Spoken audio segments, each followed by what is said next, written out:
Oh, there's clouds. The clouds have come in. What do we do now?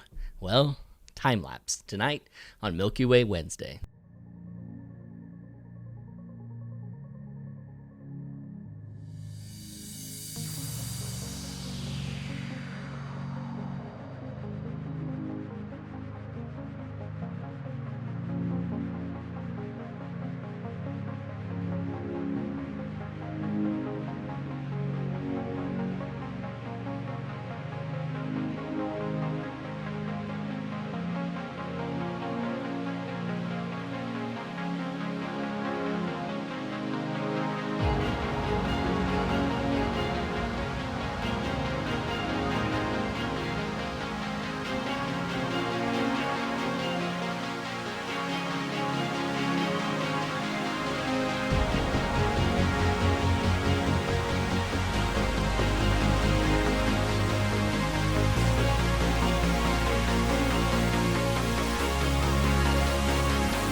Welcome into Milky Way Wednesday, everybody. I'm Aaron King with Photog Adventures, and tonight we're tackling time lapses. Why?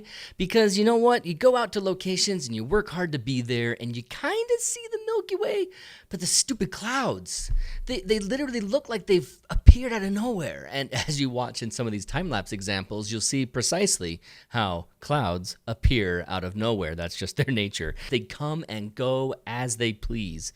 So clouds are a pain in the butt, especially on workshops. But we have time lapses. Most of our cameras, well, okay, I shouldn't say that. Many of the newer cameras have a time-lapse intervalometer right there built in to your camera. And if you don't have that, you've always got an intervalometer that's very cheap you can buy online. It's external, plug it in. So time lapses are a great solution for all of this.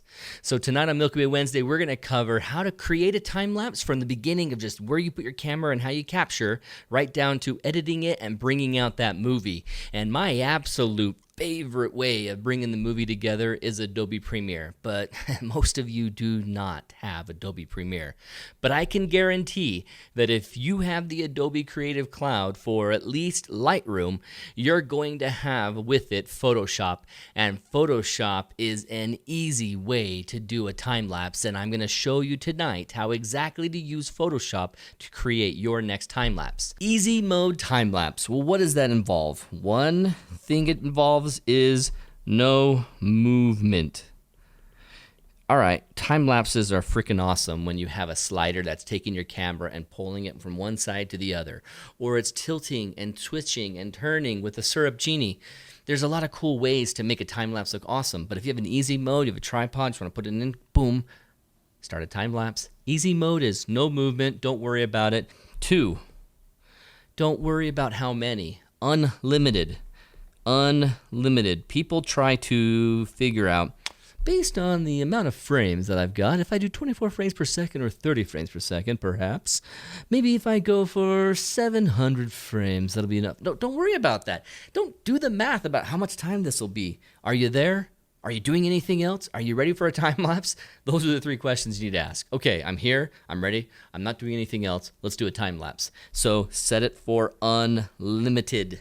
Just go for it. When you're done, you can turn your camera off. The only way these stupid cameras stop time lapsing is if you turn them off. So turning them off mid time lapse is not a different situation than if you chose 100 frames and let it go 100 frames. Nothing is wrong with that. Don't try and guess how long you want it. The goal is to go unlimited and let your battery decide, because that is pretty much the only thing that changes it, other than battery or you. I'm cold. I'm going inside, and I'm not leaving my camera here because it's a drive an hour away. So turn it off, take it home. Battery dies, well, that's the end of at least that part of the time lapse. If your battery does die, let me emphasize this point. If your battery does die and you have plenty of more time and you want to do another set of time lapses, don't just put the battery in and go, because you're going to have a hitch. You're going to have an animation like this that then all of a sudden is an animation like this. This is obvious. That transition of boop is obvious, even a little bit. Boop. You're watching that smooth time-lapse animation happen, and even just a little hitch, you will see and you'll hate. So what's the best way to handle that? Do a time-lapse in this position. Now, oh, my battery died. I'm an idiot. I should have put a full battery in there. Okay, well, let me go ahead and move my composition to this way and do an extremely different one, you know? So it's obvious, like here's a time lapse of the Milky Way going past this tree. Oh, now I have a rock in the foreground. The time lapse is going over this way. Also, with Milky Way, make sure you move that second composition to a point to where you can be in the front of where the Milky Way is moving. You know, don't let it go off camera too soon. So get yourself some buffer space and watch that move. So if your battery dies, switch compositions. That'll mean your time lapse will look like 2 very purposeful time lapses that you did on purpose, and everything will look as if, wow, nothing went wrong. No batteries went out. Third thing you want to do, I set it full battery. Most likely, you're out in a location and you've been doing some shots throughout the day, and you have a battery that's in your camera right there. Keep that battery in. Even if it's mostly dead, keep it in and get your composition for your time lapse. Then, once you know you're ready to just power on the time lapse and leave, switch batteries. Put in a brand new, spanking, clean, fresh, absolute full power battery and put it in there. Let it run. So use a full battery. Full battery, absolutely. And then, people always ask, what's the interval? Well, I'll tell you what, unless you have only 200 frames left in your memory card and you're out of memory cards, don't worry. Just make it capture one after another, after another, after another, after another.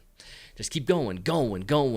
Basically, give your camera enough time to capture, save to your card, capture, save to your card.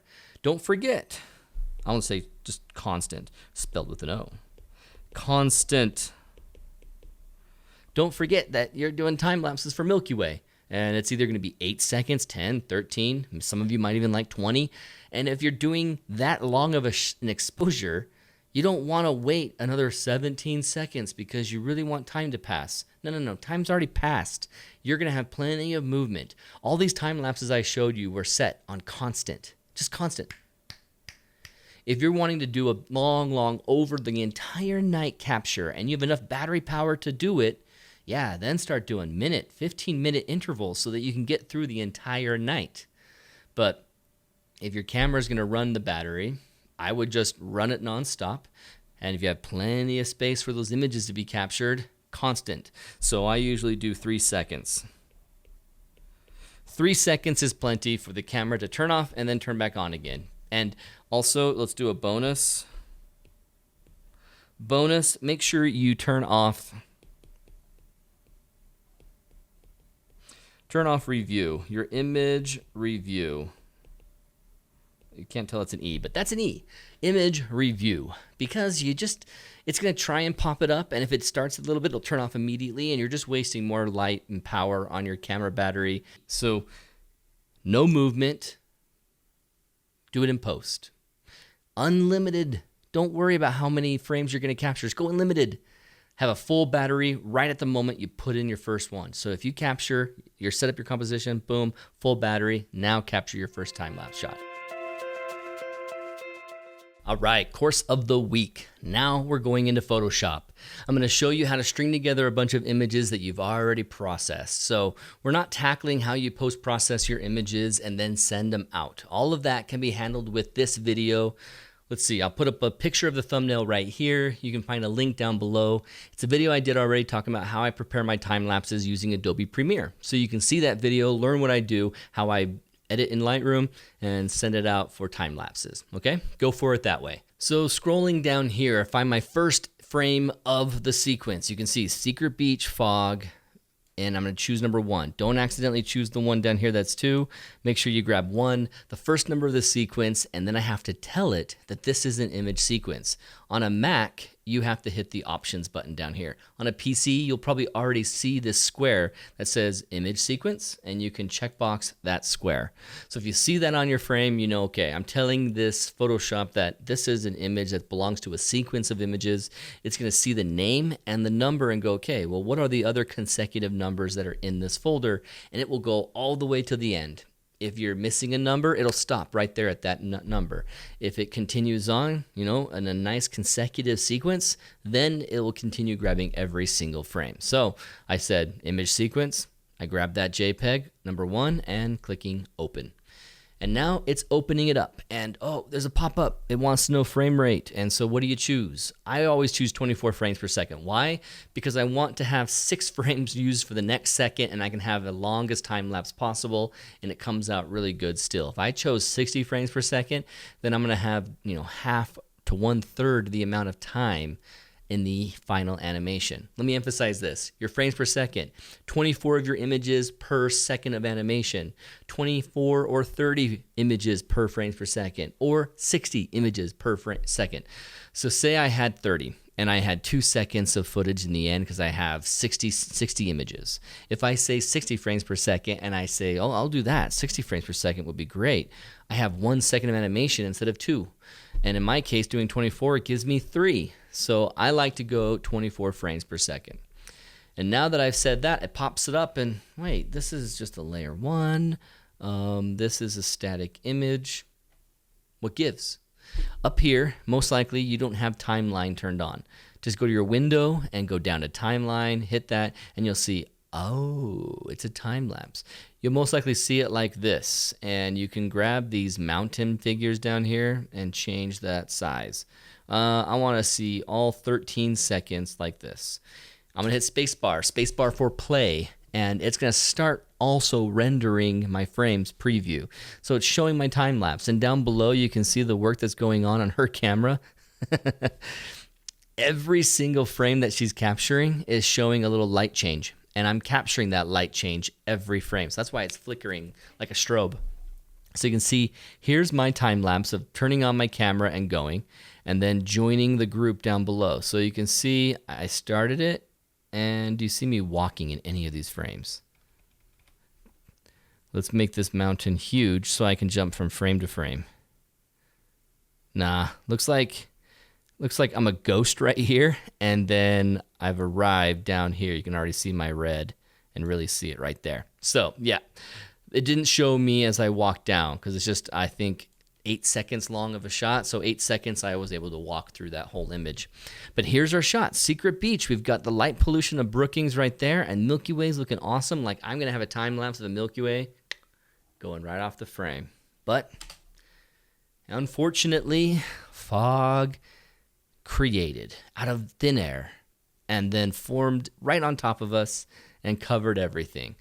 But even through some of that fog, I can kind of make out where the Milky Way was, and this is the very end of that time lapse. So, well, this time lapse has clouds and fog, so I won't do too much with it, but let's do a quick render of it. You look at this image, here's how it's going to come out. 13 seconds is plenty of time, playing at 100% speed. I'm going to keep it like that. I'm going to do File, Export, Render Video. And your choices are first naming it Secret Beach Fog. Select folder. Let's go ahead and put it into our Milky Way Wednesday folder tonight. Secret Beach Fog, and right here, H.264, golden, 1920 by 1080. This could be the document size, the size that the image came in as, or I can change it to HDTV 1080.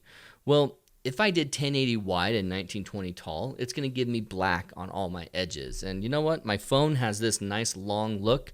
I'm going to keep this long so that it looks good on my phone, which is already the settings of the images. So I'm going to choose document size and hit render. So now this is going to render off for me, and it's going to create this video as an MP4.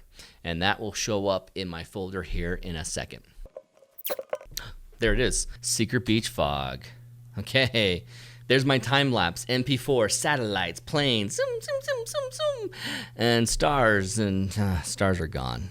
But at least I get some active action over here with the waves and the light being flickered and, you know, got my time-lapse. But what if I wanted something better than that? All right, so here we got another image right here. Let's try it again real fast. But this is a long time-lapse. This is a time-lapse when the clouds were there. Oh, it felt like it was going to be a hopeless night, and hopefully maybe it would get clear in time. And so I just started the time-lapse, and all of the Brookings light pollution was coming through here. You can see Jupiter flare a little bit through the clouds, and then the Milky Way starts being visible. And this is a perfect example right here of how the Milky Way can be visible as you're watching a time-lapse. But when you were there, you couldn't see the Milky Way at all. Gosh, I love it right here. The Milky Way starts becoming visible, and sadly, by the time the sky clears for that little moment, that window that we had, it wasn't in position where I wanted it to be for a perfect portfolio piece, but very awesome. So this time lapse, let me do something real quick where we show how to add a song to a time lapse. You can use Photoshop to even add a song in here. So this has been fully rendered already, so it's going to show that this is coming in, but when I put the audio track in, it's going to lose its preview. But let's quickly add the song. Down here, you already probably saw it, audio track.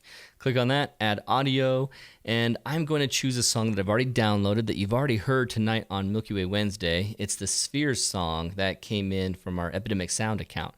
And so let's go ahead, keep it right there. It's really slow pace to start. So what if I want to have a different part of the song at that part of my video? Well, let's find out. Let's use this mountain guy down here and slide over to the right, nope, to the left, and let's see the whole frame. So here's the whole song. Later, here's earlier. I kind of like the crescendo happening of the song. So let's grab something right here. Let's start our time lapse from there. What I do is I grab this green section and go to my red bar. I needed that red bar to go to a spot that I liked so that I knew where to drag that bar to. So that red bar to drag the green rectangle to. And so now when I did that, it shifted everything over to the left. And so now that part of the song is here.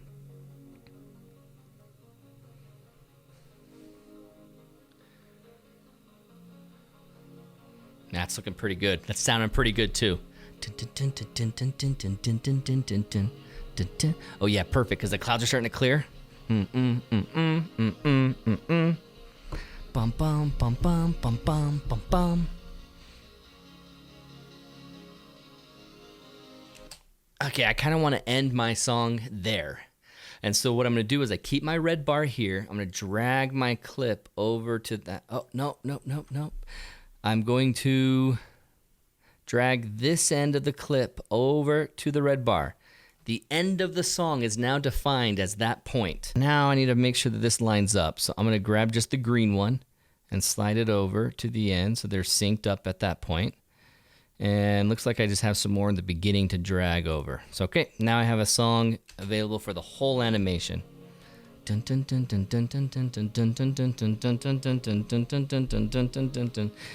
I'm going, it's starting to render my preview, and it's kind of going choppy and slow, but you can still see how it's happening and where the point of the animation will be, and that clearing of the clouds and the crescendo of the song, and then it's going to stop suddenly, and my dreams will go shatter. As you know, time lapses, like I told you, unlimited. They're never long enough. No matter how long you've been there, you're going to feel, oh, I wish it kept going. I wish it kept going. At that point, my battery died. And so that was it. That was the end of my time lapse, which is sad because the Milky Way is finally visible. If only it could go. I put in a brand new battery, but there are just so many clouds. I mean, this is already a 20-second video clip with it being 100% of my clip. So 24 times 20, whatever. Oh, I don't know the math. So looking at this, I like the sound. I'm gonna go ahead and right click on the green, and I can choose about a 1.5 second fade in, and let's do a 1.5 second fade out for the audio, and that's pretty decent.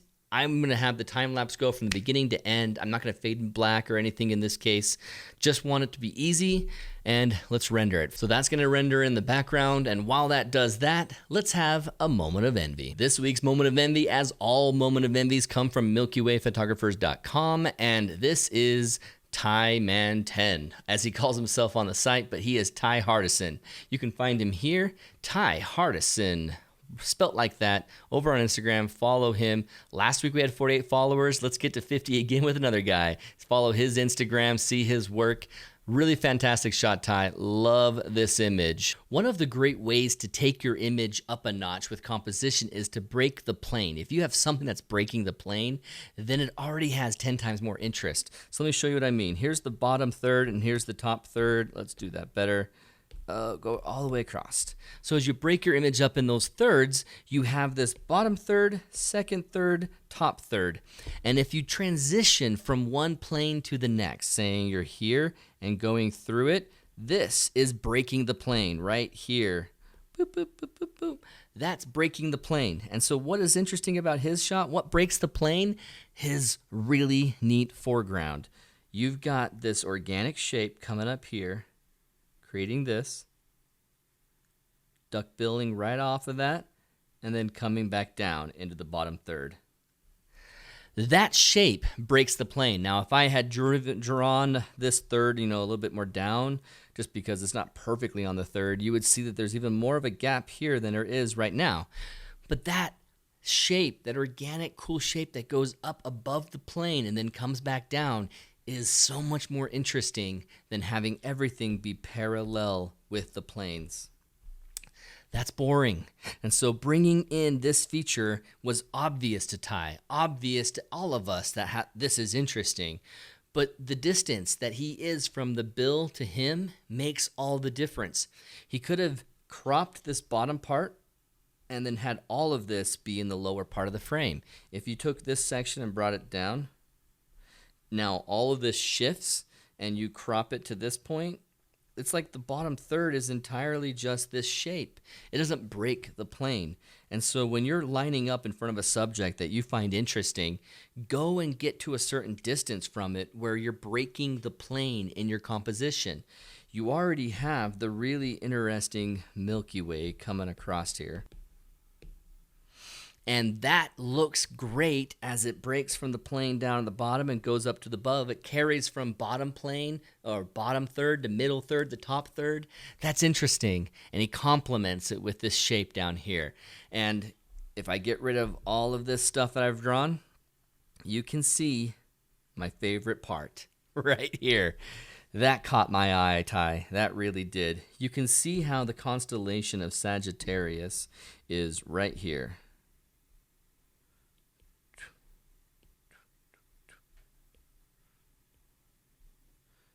That's the tea kettle of Sagittarius. And how do I know what this is? It's because I know that Saturn is really close to Sagittarius this year. And so this is Saturn right at the peak of the tip of that bill. That's so awesome, right next to Sagittarius right here. Really, really, really love his attention to his lining it up with Saturn right there. Completely coincidence? Was it toevallig? Was it all just coincidence? Or was it well planned out? Love this shot, Ty. Definitely envious of it. Follow Ty Hardison. Go to tyhardison.com or look for more with Milky Way shots. You have some great Milky Way shots, Ty, here in your MilkyWayPhotographers.com gallery. I hope you'll share those over to your Instagram. Let's see how it looks with the song that we added in there. Really see the Milky Way popping off from those clouds. I mean, right now it's completely blocked, but where I can see it, oh, boom, easily seen, despite being totally covered in clouds. I can tell it's behind there. Bum, bum, bum, bum, bum, bum, bum. Ah, it just gets good and it ends. That's too bad. But guys, Milky Way time lapses will save a cloudy night. You've gone to a location, you've hiked all the way there. Don't just leave and turn around when it's cloudy. Try it out, stake it out, see what happens. Maybe you'll get lucky. I mean, look at this time lapse. Let me play it again. How long were we there with the clouds like this? A long time. A 2.5-hour battery died. We were there for probably an hour and a half, I think, before it got any chance of being clear. And then it really cleared up for 20 minutes. But if you don't stake it out, you might miss it. If you don't do a time lapse like this and wait for it to come and go and see what happens, come what may, you might miss that window of opportunity. Right here, you can see the clouds coming in on this horizon, and they ended up coming over this again. And then we hiked out of there. We were there, we made it, we stayed and made it worth it. I hope that you guys will make your next adventure worth it too. And if you get clouds, don't worry. Pull out the camera and get a time lapse. Thanks, guys. I'm Aaron King with Photog Adventures. Thanks for Thanks for watching Milky Way Wednesday, and I'll see you next Wednesday from Faroe Islands. It'll be a pre-recorded video. I won't be in the chat with you, but I'll be there to see if there's any questions you ask and be back on the 25th. See you guys. Have a good one.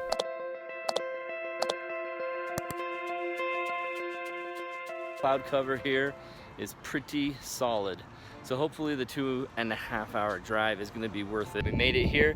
Let's find our spot. This is called Swinging Bridge South Campground. It does suck that I can't do more of these in the daytime.